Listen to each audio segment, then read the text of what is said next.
Thank you, Mr. President. I rise to speak on Senate Bill 2146. That is the Stop Sanctuary Jurisdictions Act, which the Senate will vote on shortly and which our colleagues have been speaking about, Mr. President.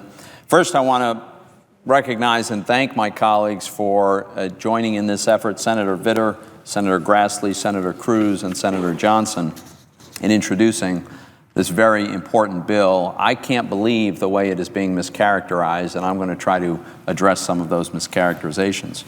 But let's be clear, this bill is about keeping our communities safe from violent crime. That's what it's about. And it's necessary because of the sanctuary cities that we have across America. Now, this is not a manufactured problem. This is a very real problem. There's one father that knows about it all too well. Jim Steinle is walking arm in arm with his daughter on a pier in San Francisco. Suddenly, a gunman leaps out, opens fire, hits Kate. She falls into her father's arms and pleads, "Help me, Dad," while she bleeds to death.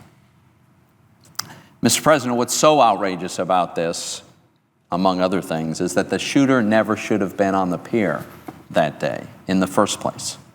He was an illegal immigrant who had been convicted of 7 felonies. He'd been deported 5 times. And there he is on a San Francisco pier, shooting and killing an innocent woman. It's more outrageous than that. Just 3 months earlier, the Department of Homeland Security had asked the San Francisco Police Department, when they had picked this man up, to hold him until DHS officials could come and get him. They had made that specific request when this man was in the custody of the San Francisco Police Department. But San Francisco refused to cooperate. And knowing that DHS wanted them to hold this man for a short period of time until their agents could get there and take him into custody, knowing that, having had that request from DHS, San Francisco said no, and they released him so that he could then go out and commit a murder. So why in the world would they release a man like this when the DHS has asked them to hold him? Well, that's because San Francisco is a sanctuary city. And what that means is it is the policy of the city of San Francisco. They have commanded their law enforcement, their police department, to not cooperate with federal officials seeking to prosecute immigration issues. Even when they want to cooperate, they're forbidden from cooperating.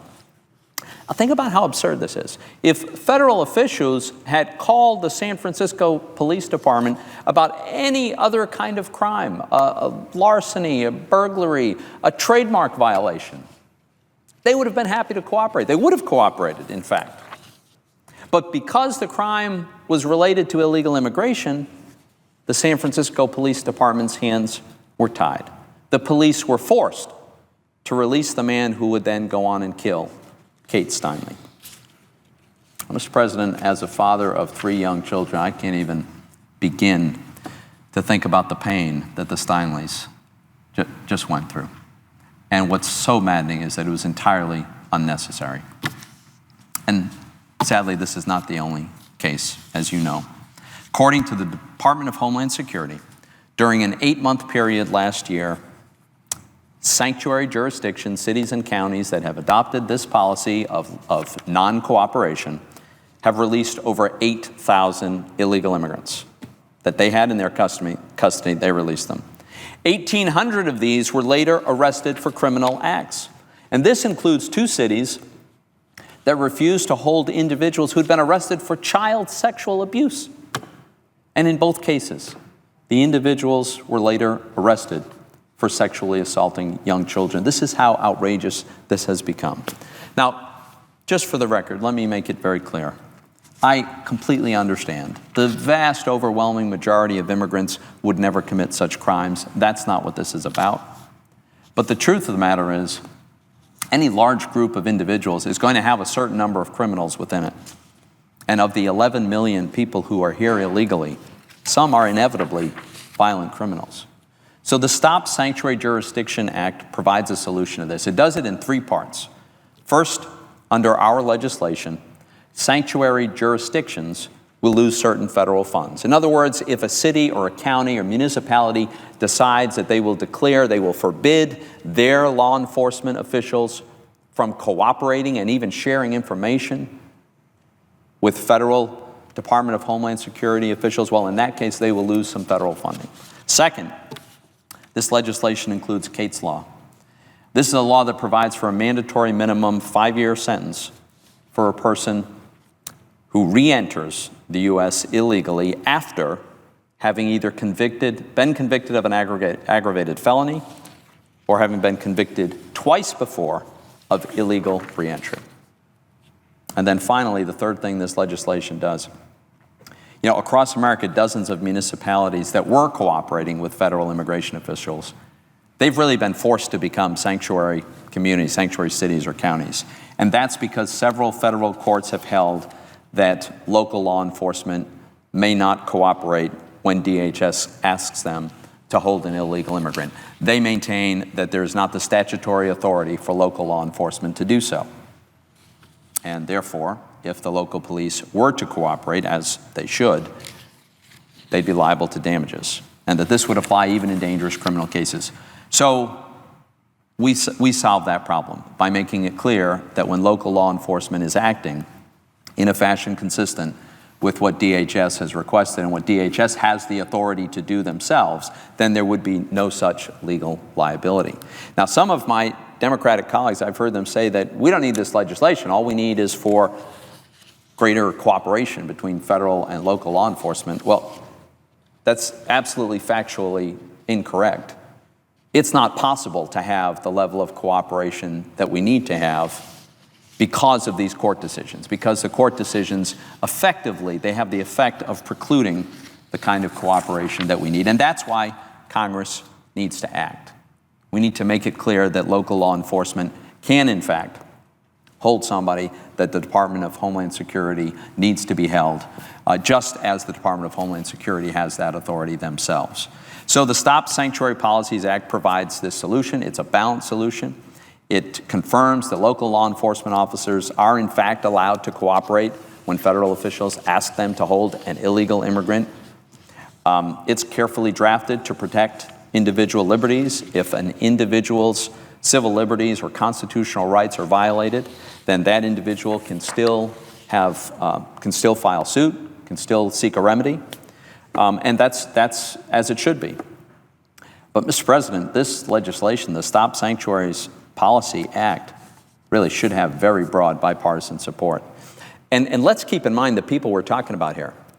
As a practical matter, the only cases in which this applies are for that small subset of illegal immigrants that even the Obama administration wishes to hold for deportation.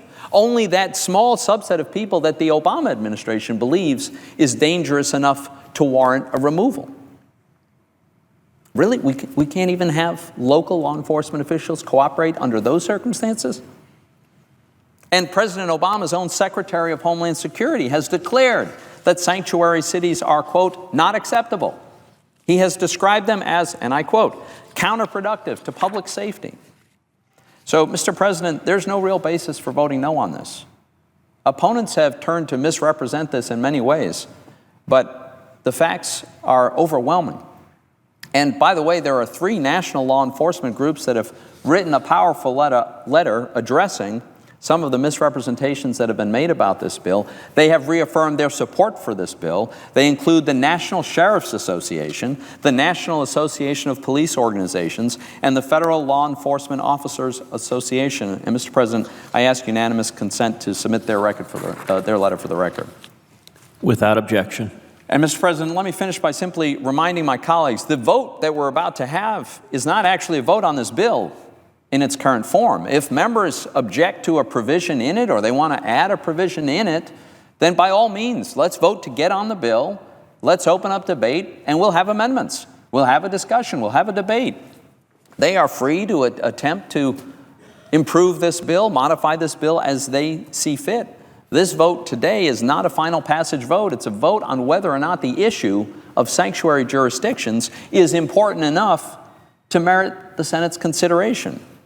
Now, I was just shocked to hear one of our colleagues describe this bill as a waste of time. Really? A waste of time? That's unbelievable to me. How could this the lives of Kate Steinle and the other victims who've been lost because of this ridiculous policy, and this is a waste of the Senate's time? When the courts are precluding the cooperation between local and federal law enforcement officials because we have not acted, and it's a waste of time? There's a simple solution here, Mr. President, and it starts with passing a motion to proceed so that we can get on this bill and hopefully complete it successfully. So, Mr. President, I think the lives of Kate Steinle and the other victims are not a waste of time. I think we should be addressing this issue. We should be addressing it today. And so I urge my colleagues to vote aye so that we can begin considering what's actually very important and should be broadly supported bipartisan legislation. And I yield the floor.